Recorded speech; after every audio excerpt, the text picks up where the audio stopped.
Hello, everyone. My name is Bianca Bellino, and I work at the Healthcare and Pharmaceutical Management Program at Columbia Business School. On behalf of the Healthcare and Pharmaceutical Management Program, I'm happy to welcome you to our program today, The Scientists Behind the COVID-19 Vaccine, a discussion with Dr. Kizzmekia Corbett. This illuminating discussion will, with widely recognized immunologist, Dr. Kizzmekia Corbett will touch upon several topics, such as COVID-19 preparedness, response development in the future, new vaccine advances, vaccine inquisitiveness, which is a term used by Dr. Corbett, vaccine global distribution, and her personal career. So first, there will be a 30-minute moderated discussion between Dr. Jamil, who will be introduced in a second, and Dr. Corbett. We will then open it up to audience questions. Please make sure you indicate your affiliation before you ask the questions, such as whether you're a current EMBA student, a Mailman student, an alumni, faculty, staff, or industry professional before your question, so that we can introduce you properly before asking the question.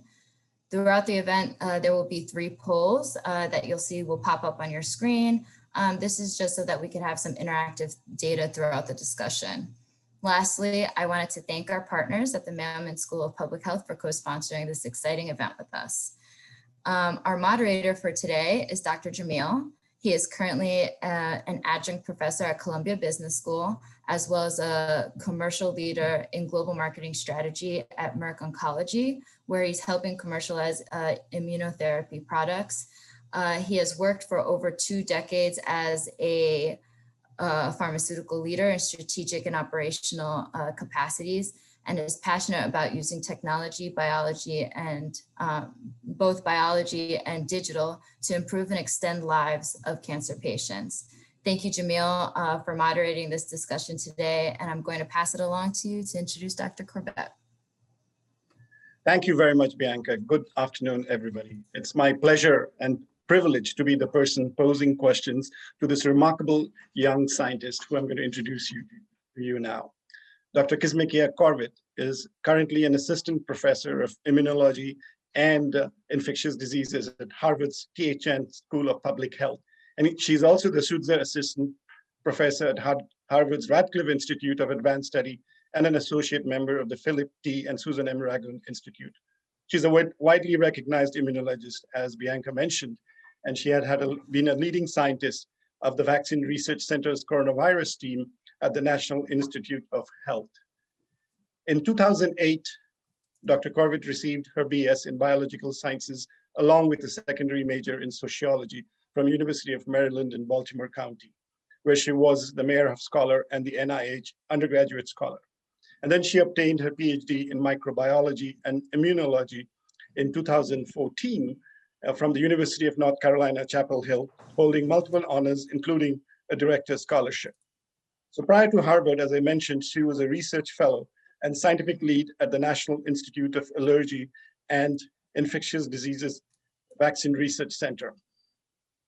She uses her viral immunology expertise to propel novel vaccine development for pandemic preparedness. And last year, she worked with a vaccine concept that was incorporated into the vaccine that Moderna developed and is being widely used today. She also boasts a patent portfolio, which includes universal coronavirus and influenza vaccine concepts and novel therapeutic monoclonal antibodies.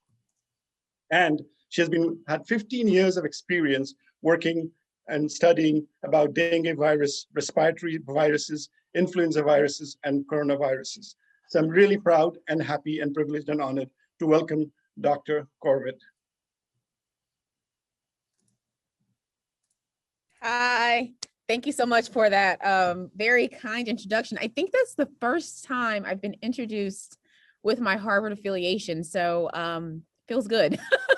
Yes, congratulations. Thank you. It is a pleasure to be here, and thank you to everybody who decided to join the call on this beautiful summer day. So my first question to you, Dr. Corbett, would be, what was your role in designing a vaccine for COVID-19, and what was that like? So the latter part about what was it like, I'm still trying to wrap my head around. I haven't really had the moment to really take in what it was really like. But our role in designing the designing the COVID-19 vaccines was a role that we played as a team here at the NIH. And our team is called the Coronavirus Vaccine Team, where we've been studying coronaviruses for so long. And we, in collaboration with some of our academic partners, came up with a way to make coronavirus vaccines better. The insert that goes into multiple different coronaviruses, Pfizer's, Moderna's, Johnson & Johnson's, and several dozen around the globe, actually comes from our patent, which we had in 2016. And so part of that patent details that the way that we designed the vaccine could be used across multiple coronaviruses. And so although we'd studied that in the context of another coronavirus, when we saw this pandemic brewing over in China, we decided in close collaboration with Moderna, that we would race to the finish line to develop a vaccine. And so in collaboration with Moderna, we designed and helped develop the Moderna COVID vaccine. Thank you very much. One of my friends described this vaccine as an email sent to the immune system that shows what the virus looks like and instructions to kill it. And then like Snapchat disappears. And then within the cell, you have the 3D factory called the ribosome, which creates that spike protein. And that is recognized by the immune system. It kills it and keeps it in the memory. But how would you describe this vaccine? I'm almost positive that the Snapchat analogy is one that I've been using a long time, and I didn't know who that came from. So thank you to your friend. I had to find a way to make it resonate with people who were a lot younger than me.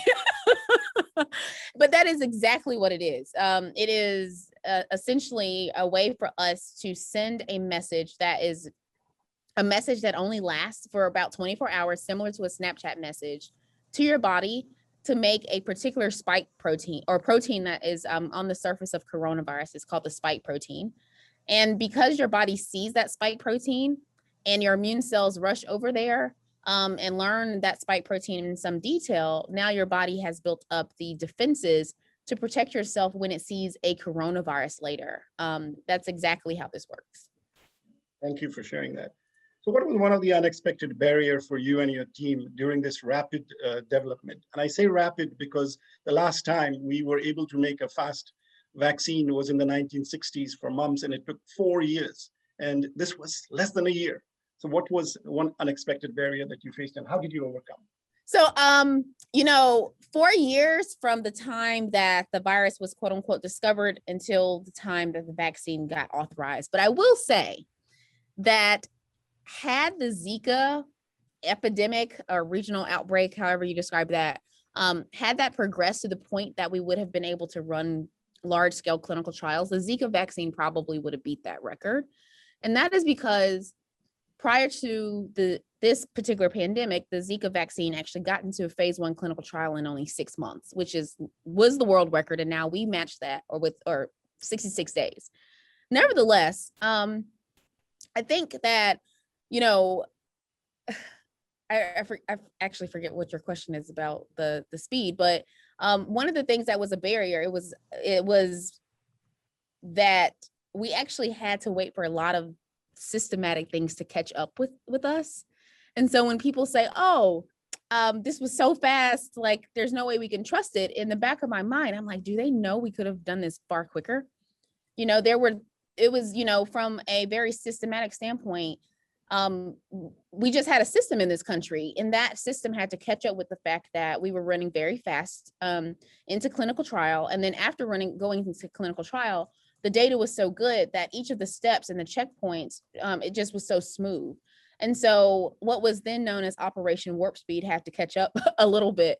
And I think that was a barrier. And, that some of that actually continues to sit on my shoulders as a burden. Frankly, I mean, around December when the vaccine came out, there were about 2 people that were dying in this country every single minute at the peak of the pandemic. And I was thinking, what if we would have saved those 3 months? Speed was essential, but what did you learn from this experience that you think will help us in Oh future? my gosh. that the first collaborators I need to get when I open my lab on Monday are industry. No, seriously, you can have this really brilliant idea from academia or the government, but really deploying a vaccine with the billions of dollars that it takes really does take an industry partnership. And there is kind of the utility of collaboration in this moment really came to fruition.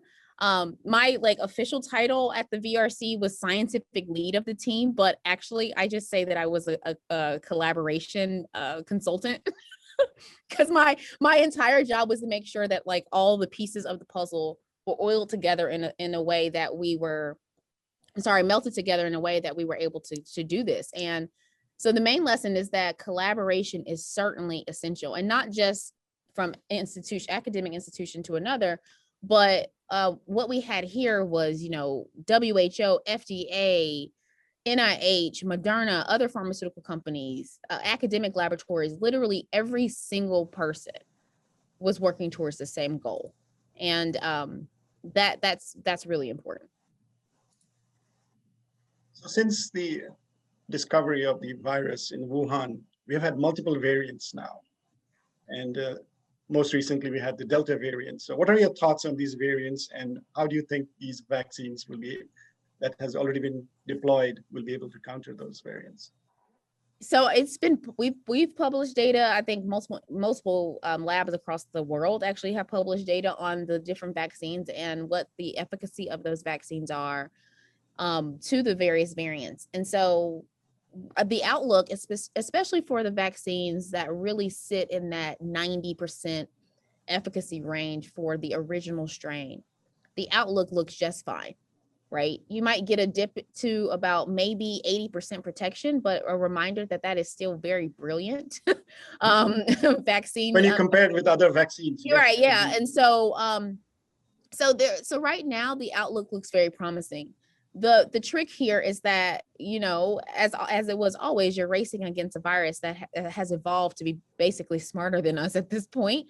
And so when you catch up, actually we submitted a paper for the quote unquote South African variant, which I should just now call beta, but and they were like, oh, but now that's not important. And it was, we started the study only 2 months ago. And so things are moving very rapidly and with the virus, but we aren't doing that good of a job with a vaccine on a global stance. And so the key now is not to think so much about every time a variant comes out, will these vaccines protect? I think overarchingly, we can say yes to some extent, but the key now is to say, how are we going to get these vaccines to everybody in the world? Absolutely. I think the vaccine inequity, which you touch upon in between rich nations, poor nations, even within the country also. Yeah. There are inequities that needs to be addressed in terms of deployment. And I was so happy that 500 million doses will be given by the US to other nations.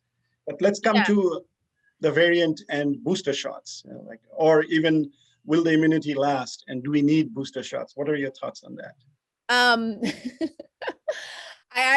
I'm sorry. I laugh because I get a lot of what are your thoughts, and I never have thoughts except that I do have data. So what is your informed opinion? The data shows that a boost would be great.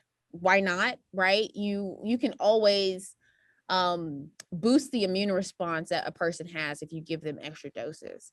But right now, what we don't know is what the utility of that is in this moment, meaning the immune responses haven't waned to the point where there is so much concern that we might need to immediately boost. Actually, there are multiple different, for the people that do have thoughts, there are multiple different opinions about that. Some say get these vaccines out to everybody and then think about the boost later. And then some say, oh, we, might want to get the original vaccine out to everybody and then start boosting in individual countries with the variant that's there. There are multiple different angles to how this can be approached. But I think that the take home message really is that, sure, a boost might be great, but the vaccine is also already great and the immune responses aren't causing panic just yet. Do you think those people who are afraid of the needle, a different route of administration, perhaps a nasal spray, could be Yes. useful, especially for kids?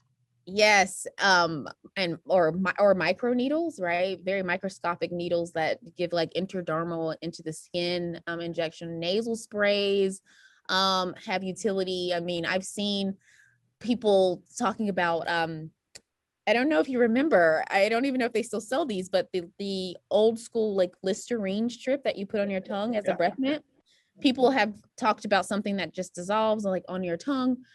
There are multiple different ways that I think the field will certainly advance beyond IM injection, especially because one of the long-standing concerns around a lot of these deliveries are like mucosal delivery of vaccines is that you lose a little bit of the potency of the vaccine. But when you're starting with a vaccine that's 95% efficacious, then you can withstand a drop there by giving it to people in a way that they're more comfortable with. And I actually feel very naive. I actually wasn't aware that there was so much needle phobia into this moment. That's been a learning experience for me, actually. Thank you. So you coined the phrase vaccine inquisitiveness. So what do you think, what worries people most about COVID-19? And what has been your role on Twitter, where you have thousands of followers, and also the many talks that you've given, even like live Facebook meetings and things like that? Yeah, so the first reason let's just start with the reason why I coined that phrase that way. It was because I was talking to my cousin, who was talking to me from prison. He is going to be in prison for a very long time. And I actually had a presentation at his prison because imprisoned people had a lot of what was then called vaccine hesitancy. And so I was just talking about how I could reach. And I was like, I kept saying vaccine hesitancy, and I kept saying that over and over in the conversation. And he said, it's not that we're hesitant, really. It's just that we have a few questions. And I was like, oh, you're right. Saying vaccine hesitancy doesn't necessarily empower marginalized communities to ask questions very bravely, especially to someone who presents like, I have a PhD, I just invented a vaccine, these kinds of things. And so I decided that it was empowering to call it what it was. And generally that is exactly what happens is people have very direct questions, lots of times about the speed of the development or whatever is the current trend on social media. And when you answer that very factually, you're oftentimes able to sway people in the direction of getting vaccinated. During the pandemic, you have spoken at many events, often with communities of color. What are some ways you have been able to build trust? Just showing up, really. I think that one of the things with many of the people in the communities that I've talked to is that no one has necessarily showed up. I actually experienced that with my own grandmother, believe it or not. The vaccine was like, her health department had the Moderna vaccine. I called down there and I was like, I need my grandma to be the first person. Like, I need her to be vaccinated like right now. And I was like, oh, grandma, they're going to vaccinate you at the health department. Someone's going to call you. And she said, now I just cannot believe that they would have your vaccine at the health department. They never have anything good there. And it was like, wow, there are some people who just have never been able to experience anything good coming into their community.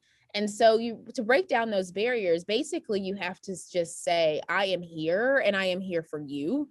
As much as I do like to talk, shut your mouth and just listen a little. There are a couple of questions out there for our participants and audience. If you could address that, we would really appreciate. Sure. So you have been giving, like I've read somewhere that you've been giving science talks to the public starting at the age of 20. And does that, I would say, experience or your interest have helped you to overcome some of these hesitancies or inquisitiveness that's out there in the marketplace or in different communities? I think I there's this saying that like I didn't choose this life chose me. I was actually just for other purposes trying to just draw out what my life and kind of write some things down, but I was just like, oh, you know, I was this announcer on my elementary school's like daily news, and so I was like the first person people saw in the morning. I think it was very early on that I and others realized that I had a way of connecting with people. Um, and so I realized that my voice was important. And I also have always taken to community education, whether it be, you know, inside schools. I was like always a tutor or something like that. But then as I got older, I actually volunteered at health departments to teach, for example, like adult sexual education. Believe it or not, a lot of adults actually do not understand the ins and outs of STDs and et cetera. And so I think I kind of stumbled in that direction, just because of the things that I care about, and also noticing that it's a talent and I better lean into it. Thank you for sharing that.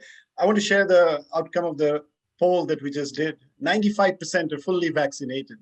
Oh, and so another I can leave. 2% are partially vaccinated. So I can you just leave. I can leave right now. No one even needs any information here. And in terms of which vaccine, it looks like Pfizer is about 60% and Moderna is 30%. So mRNA vaccines are over 90%. Yeah. So. Yeah, good. I'm very glad. So another question about misinformation. I mean, there are a lot of misinformation on the web and the social media and even word of mouth. And there are some real concerns about adverse effects of these kind of new vaccines, new technology, especially regarding fertility and all, because we are giving this now to as young as 12 years old, right? So what is your opinion about that? Again, now I actually can, so my opinion is that there is absolutely no data that supports that these vaccines actually either harm or improve fertility. So in either direction, just the vaccines do not affect fertility at all. That has come out now. Actually, last week, there were a couple of papers from fertility clinics that studied, you know, the outcomes of patients that got vaccinated versus those that did not get vaccinated. And really the two groups are the same. You know, even in our phase 3 clinical trials, both for us, Moderna, and also Pfizer, I actually don't know about Johnson & Johnson, but nevertheless, in those phase 3 clinical trials, there were people who got pregnant after being vaccinated. You weren't supposed to, but life happens, right? And so I think it's very clear now that the vaccines do not cause any fertility issues. All of the suggestions that they might don't have any scientific validity, actually. And so they were just hypotheses that were not proven.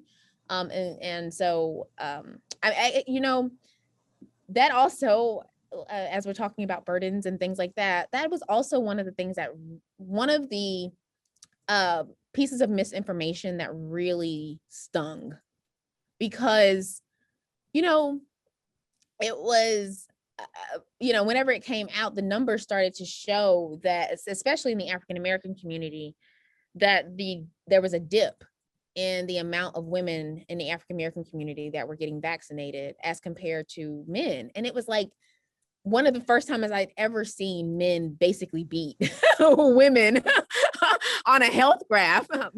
No shade to men, you know, but it is what it is.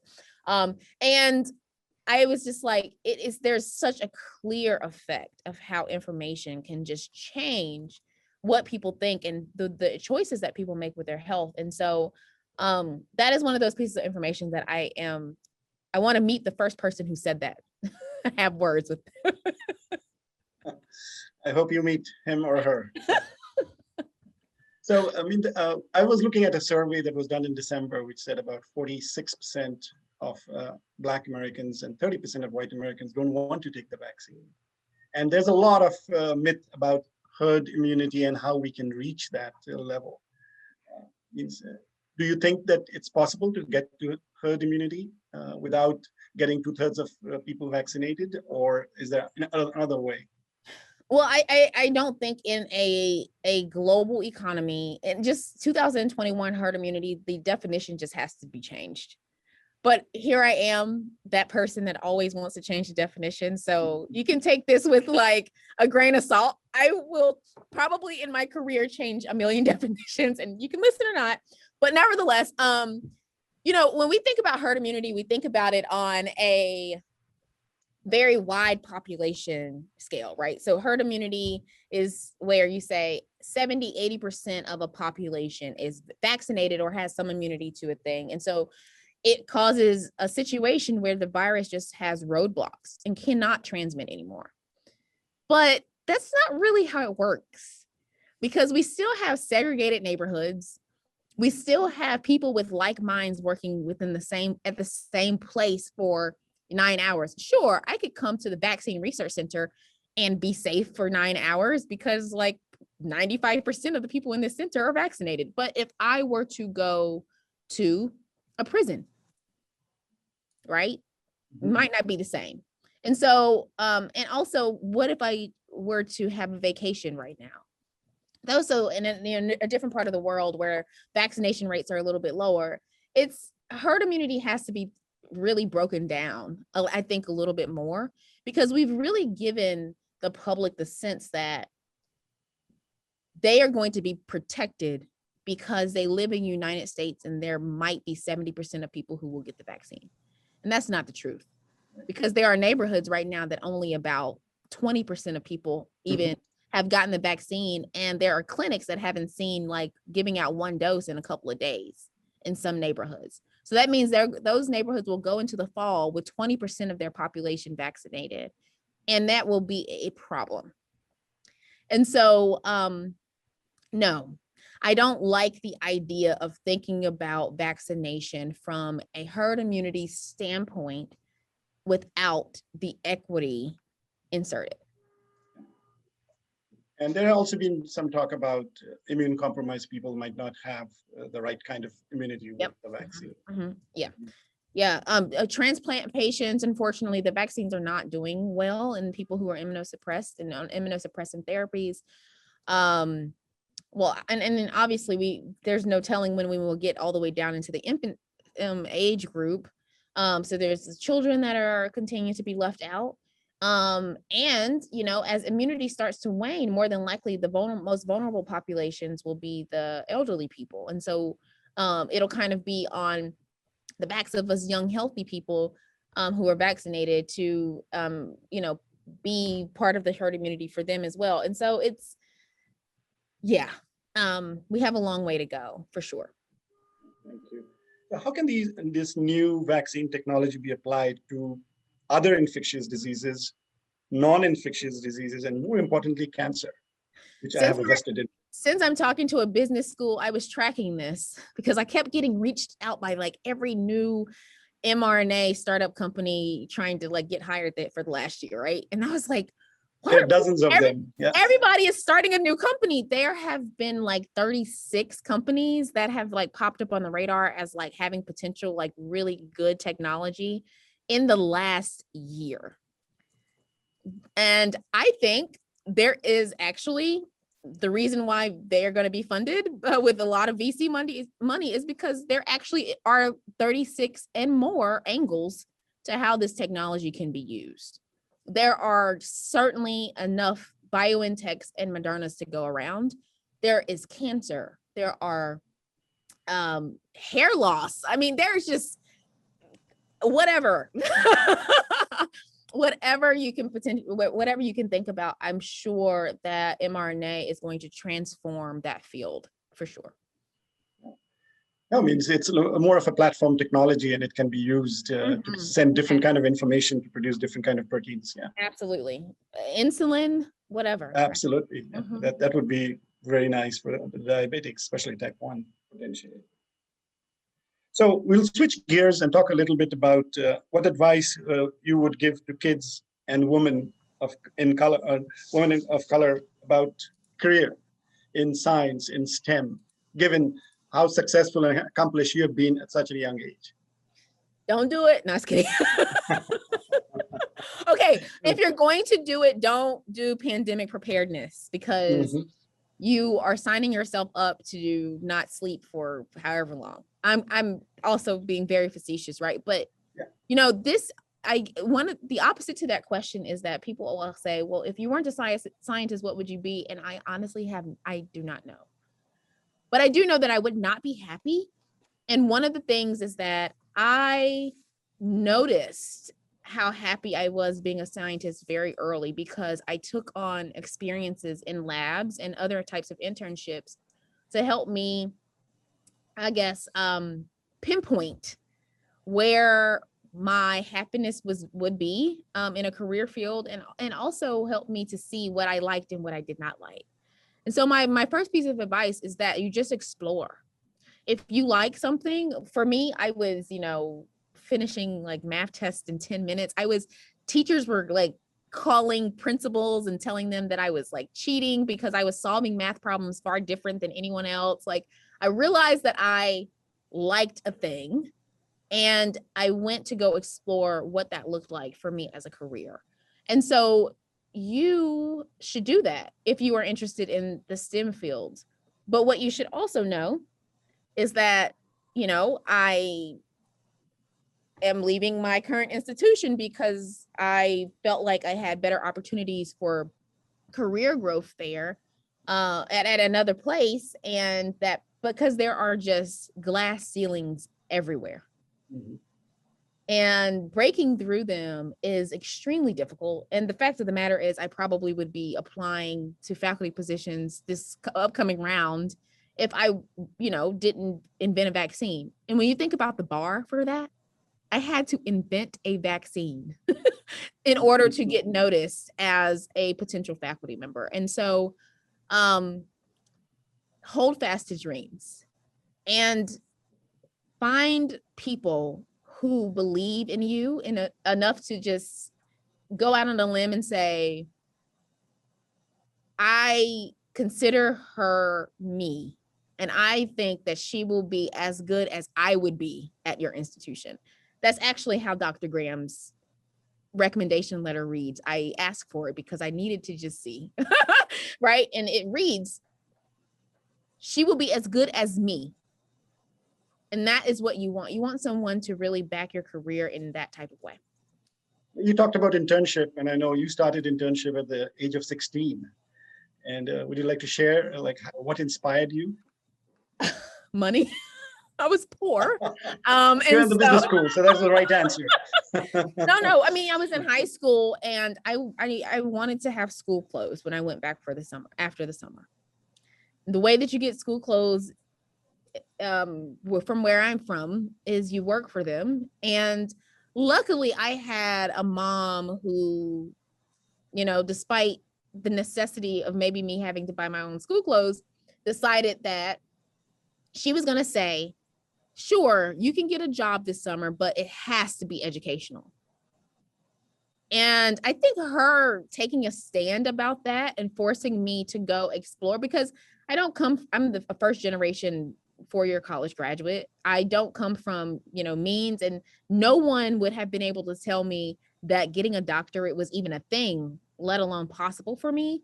And so her saying, wow, my daughter is really smart. If people keep telling me that, and I keep seeing that in her, I better not let her go work at McDonald's like the rest of my family has done. I need to send her in a different direction. And so the inspiration are, as it is always, the people who push you in the way that they see is best for you. And it just worked out that I said, well, okay, I'm going to go get an educational job. And then I went to my guidance counselor and I said, I need a job that's educational.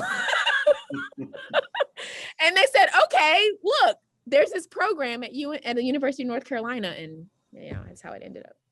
Well, thank you for sharing all your thoughts and your insights and experiences. I think we have almost 150 people, and there are a lot of people waiting to ask questions directly to you.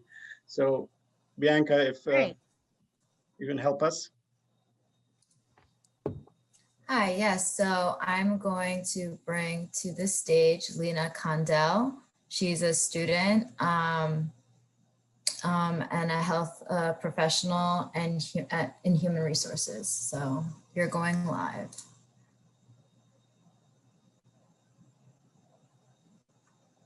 Let's see if it works.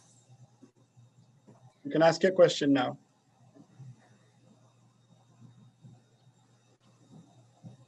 If Lena's not on, then I'll go to the next person. Carmen, I'm going to call on you. Carmen is an alumni of the Mailman School of Public Health.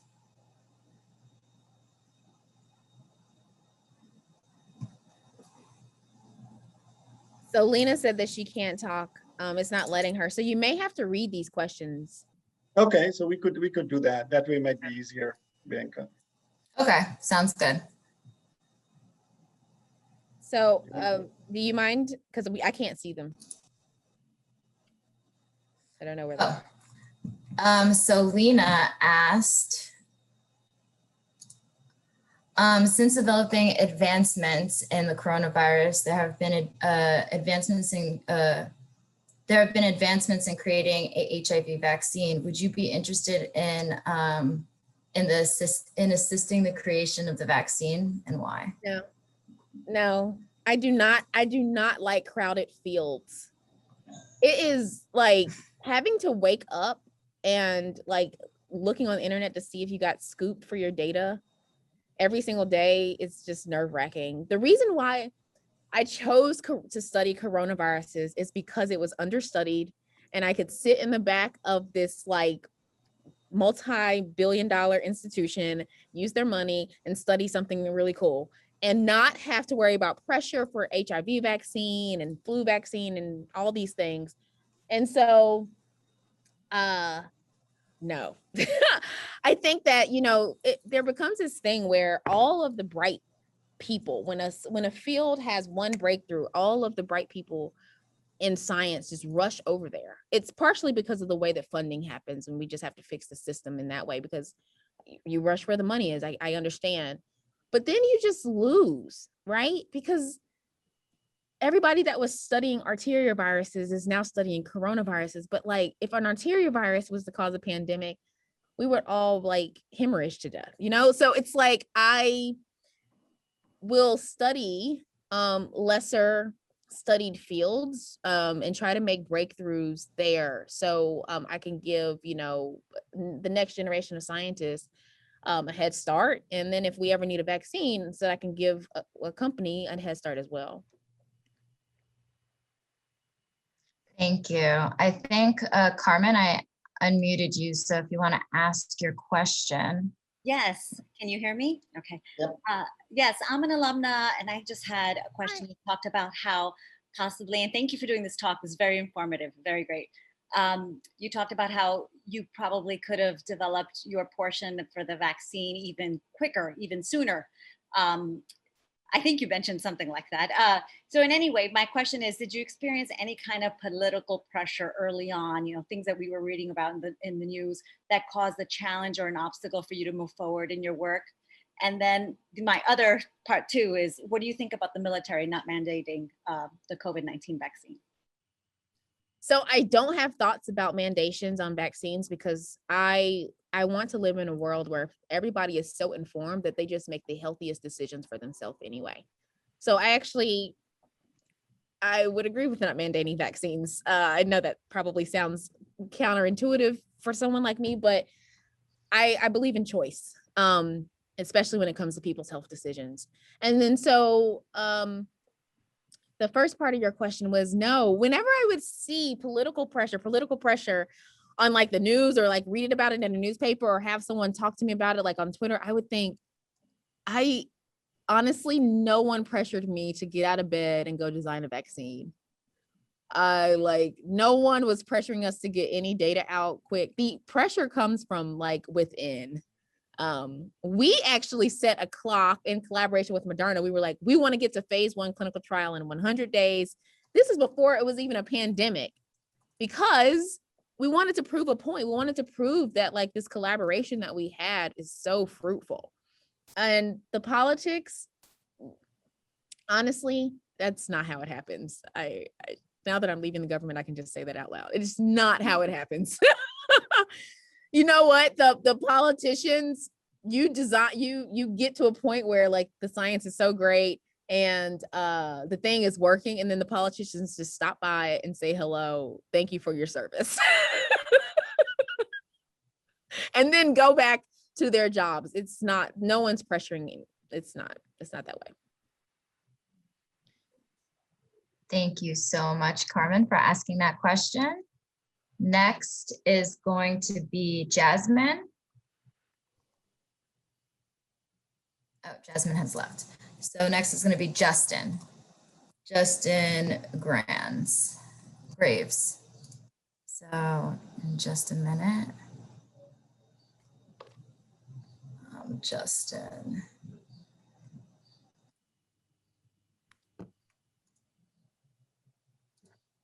All right, Justin, go ahead. You're live. Thank you so much for the opportunity, and thank you for speaking to us. This is just so wonderful. I'm a Mailman alumni and currently work in global health. And I had kind of a two-part question for you, if possible. The first is related to what your thoughts are on reducing the cost of mRNA vaccine production as a means to facilitate broader global distribution of the vaccines. And related to that as well is, what steps do you think could be taken to allow more flexible cold chain options for mRNA-based vaccines, still thinking about availability for broad global distribution? Thank you so much. Yeah, no, I love when I get questions. I should do a webinar with a business school every week, because I love being able to actually like have opinions and not have to say the data. Okay. So first of all, obviously I'm not like, I don't have an MBA and, you know, like whatever. But the second part is something that I feel like is the reason why like Amazon bought PillPack. Actually, I tweeted PillPack like 3 years ago or something. I don't know when it was like, and I said, you know, this is great. Now you can distribute the flu vaccine all around the world, right? Like that's the point. You like, now you have the logistics. I think that the cold chain issue is only an issue because the people that have the logistical capabilities have not stepped up to the plate. That being said, obviously you would love to get to the point where you, you know, those people being companies like that or the military and et cetera, but you obviously want to get to the point where you can ship vaccine in an envelope, right? Even as a dot on a piece of paper would be like the futuristic goal. Like someone can just, you know, stick the thing in their mouth and just go, right? But I actually think that the engineering is getting a lot better. Actually, Moderna's the temperature for Moderna's vaccine started out being like, you know, -80 or whatever. And now it's down to, you know, it can be at 4 degrees for however long, I forget. So they are engineering the heck out of this. And I think it will certainly get to the point where you can ship it in an envelope. And I don't remember the first part. It was not cold chain. Sorry. What was the first to reduce the cost? Yeah. Oh yeah. Reducing the cost, actually, I think it's just a novelty. Reducing the cost is 36 other vaccine companies popping, or mRNA companies popping up in a year and competing. Mm-hmm. So good for them. People, you know, I get a lot of like, oh, money or blah, blah, blah. But like, we're in vaccines because vaccines are supposed to be cost-effective healthcare, preventing diseases, right? So full disclosure, my patent is also in the Eli Lilly antibody. And, you know, that actually is like about $1,200 per dose, which is expensive. And that's because it's a treatment, and that's just how it works. And so vaccines being $32, it's expensive when you think about it from a global scale. But when you know, for some people, but on a global scale, it actually does even out the playing field. I think that we'll start to see mRNA technology being down to, you know, $3, $4 a dose or something. Thank you, Justin, for asking your question. I'm going to move on to Young Var. So in just a minute, you'll be able to talk. Like that name. Hi, Dr. Corbett. Thank you so much for your interesting talk and for sharing your experience with us. You mentioned... Enver, can you speak up? We're having a issue with listening to you. Thank you so much for sharing all your experience with and for what you've done with the vaccine development with us. I was curious, you mentioned about the non-invasive method of delivering vaccines by nasal inhalation and by oral administration.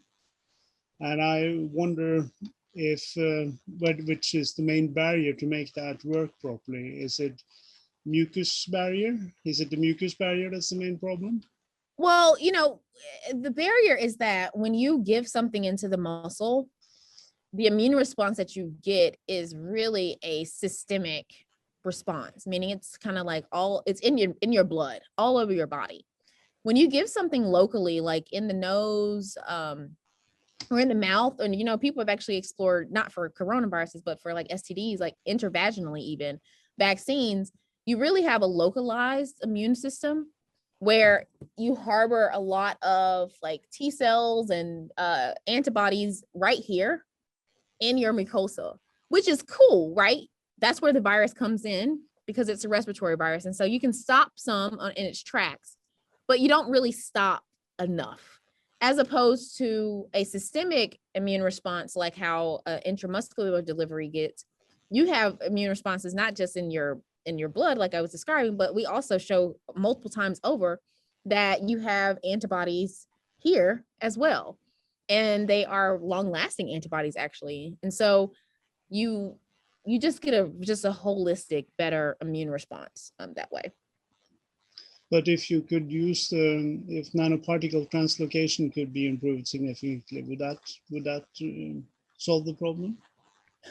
I'm not so sure we'll solve the problem around the mucosal responses, frankly. Nanoparticles solve a lot of problems. Like, you know, you're able to display multiple antigens on a surface, so you can go towards a universal vaccine. Nanoparticles, generally speaking, give you very much higher level antibody responses because of just the way that they probe B cells. But for mucosal delivery, I don't think that nanoparticles would help much.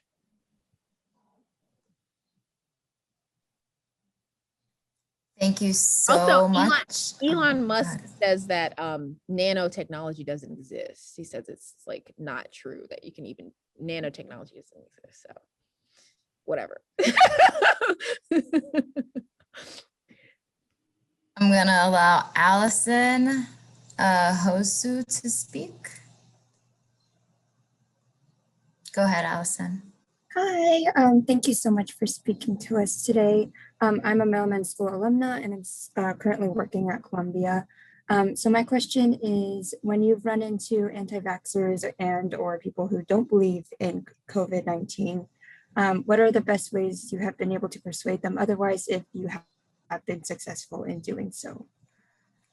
I think I kind of alluded to this a little bit in that I just listen. You know, the truth, the data continues to show over and over again that for people who have an opinion, a very strong opinion about something, giving them the facts in the opposite direction actually is not productive.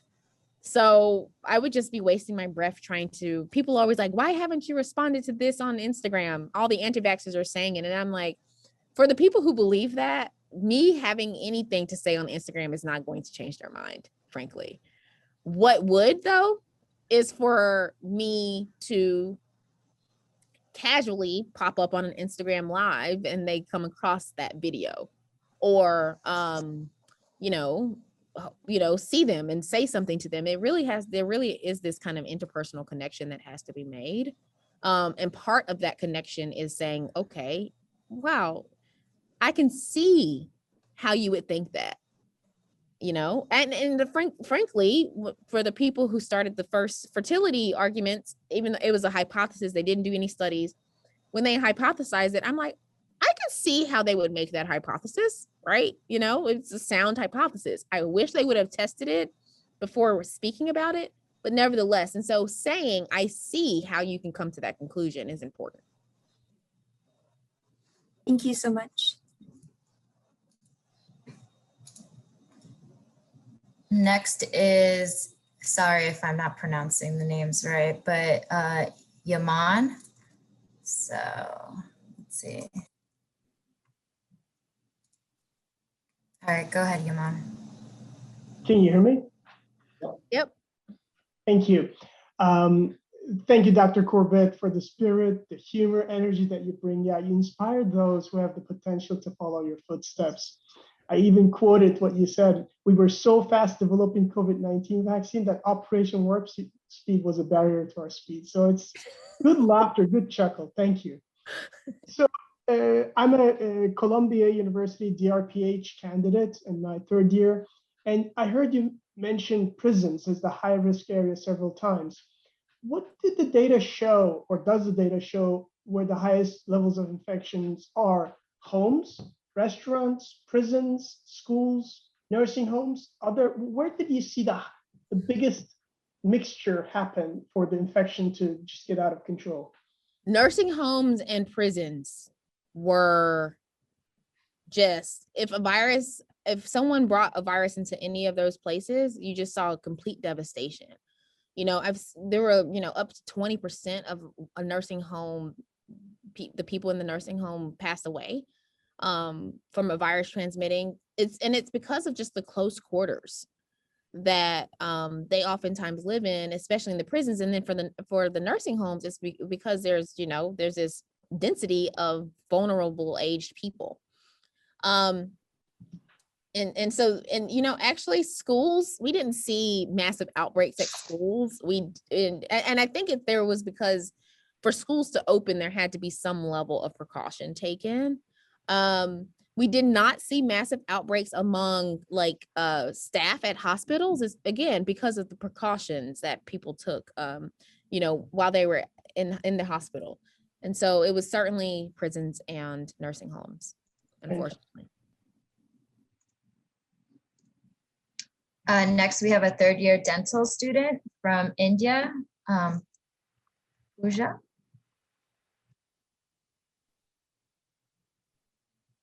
Hi, Dr. Corbett.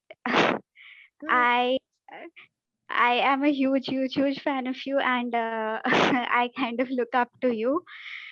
So my question is that there was a rumor that started a month ago in India that, you know, menstruators aren't supposed to take vaccines during the bleeding phase of their menstrual cycle. So I am really passionate about menstrual health, and I noticed a significant decrease in the women who, you know, they wanted to take the vaccines first, but after this rumor they did not want to take the vaccine. So how do we persuade them to take the vaccine, because they just don't seem to listen? Yeah, you know, that rumor probably came about because of a tweet that went viral where someone said, oh, after I got the vaccine, I started to bleed heavier. And then other people were like, oh yeah, me too. Obviously, yeah. Negatively, people generally respond, right? And then so those are anecdotal accounts that really took some headway. And then there was like a survey study, which I could talk a million in one days about what that means from a healthcare perspective. Someone did a survey study and published it, and they were talking about the percentage of people who had problems, but it wasn't well controlled. Nevertheless, it's important to really point people in the direction of, these are the physicians that have years long of experience with, you know, in the clinical setting with women or people, and basically show them that those physicians are always saying they are not seeing changes in one way or the other with their patients, number one, and also saying that there are multiple different angles as to why one might have those types of changes, whether it be stress or a change in actually relief, right? Like your body changes because you now are vaccinated and there's like some relief after being being able to be relaxed for a year. And so those are the types of things that I like to remind people. And I know it's very difficult kind of on a one-to-one and in the general population level, but I think we have to do a better job at helping people to understand what the tiers of evidence are. So there's like anecdote is at the bottom, and then like a randomized, large scale clinical trial is at the top, and everything else falls in the middle. And so reminding people of that, sometimes I find that very helpful, because you'll say, because you know what I've also done is I'll say, okay, go to your group chats and ask the girls in your group chat. And then they'll come back and they'll be like, oh, nobody experienced anything. And it's like, well, there's your data set. Right. Yeah. Okay. Mm-hmm. Thank you so much for answering the question. Okay, so we're up to our last question. I'm going to ask Richard Robbins to ask his question. Going live now. Hi, thank you so much. And I actually had put a few in, so I'm not sure which one you want me to ask, unless I could ask more than one. Take your pick. No, just one. The global one was an interesting one. Okay, great. And I also had written, I run an internship program, and you're really inspiring. But given that the vaccine was developed using US government funding, do you think that the US government should be able to waive patent protection to allow billions of people around the world to get vaccinated? An effort that could potentially save millions of lives, that could also make it less enticing for companies that might be interested in developing the next life-saving cure. And I assume you're smiling because you couldn't answer that while you were in US government, but I'm wondering. So by the way, I'm sitting in a US government facility in the conference room right now. I'm employed by the US government until Friday, so I'll answer that on Monday. I'm kidding. I'm actually not going to answer that in general, because I don't know anything about that. And also I think that the idea that the government waiving patent rights would increase access to the vaccines is maybe a little naive, because to date, there is only like the government patents from the vaccines. I think there's an article written about it where I think only Pfizer has licensed it, and it's in like all these companies' vaccines. And I don't think the government necessarily is holding the patents hostage in any real way. That being said, because I'm on this intellectual property, I honestly, if it will help, by all means. Awesome. My other question was that many brilliant scientists are not great communicators, and I'm wondering what your secret is. Coaching. It costs a lot. But I was lucky enough that I was in all of these programs that actually had speaking coaching in them, embedded in them. Whether it be my Project Seed program when I was 16, they actually had speech coaches coming in for us. And then there, when I went off to the National Institutes of Health, I was in the undergraduate scholarship program. I think Scott Morgan is his name, but he wrote the book Speaking About Science.